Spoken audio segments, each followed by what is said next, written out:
thinking, Dr. Medlock, this is an area of specialty, I mean, for you and for the Right Foundation is purpose and career. Mhm. And, Mhm. what you're looking at, Candace, on one hand, we find that there's, when we're faced with a challenge, there's excitement about that. And there's a lot of research that shows that happiness is not more money, it's not a lot of things, but it's really about learning and growing. Yes. And so the question may be more around, is this a role that is going to facilitate you becoming the woman you want to become? As a life journey that we're all on all the time. We're never done. It's like yoga, we can always stretch a little further. But Yeah. is this something that, yeah, it's exciting, and Dr. Medlock, maybe you can say more about some of the feelings, because we look at feelings as not things to get over or something wrong with, but how to use the feelings as data points. And your fear of that, it sounds totally appropriate. I think you were dead if you weren't afraid of what you're describing. But is it possible for you to use that fear in a way that's actually satisfying, energizing, nourishing, as opposed to, shit, something's wrong with me because I'm afraid?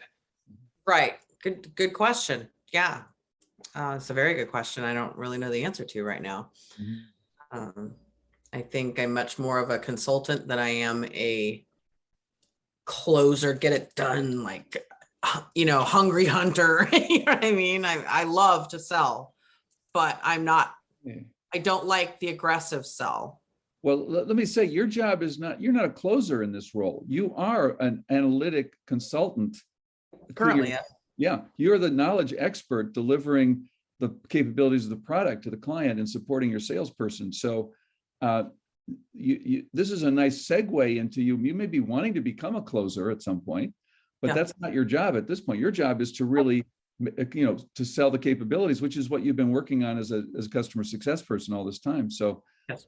what I'm hearing, I just want to do a reality check here. What I'm hearing is you've actually already jumped on the boat and you're already on the new job trajectory, and you're wondering, oh shit, what have I just done? And that's my sense of what I'm hearing.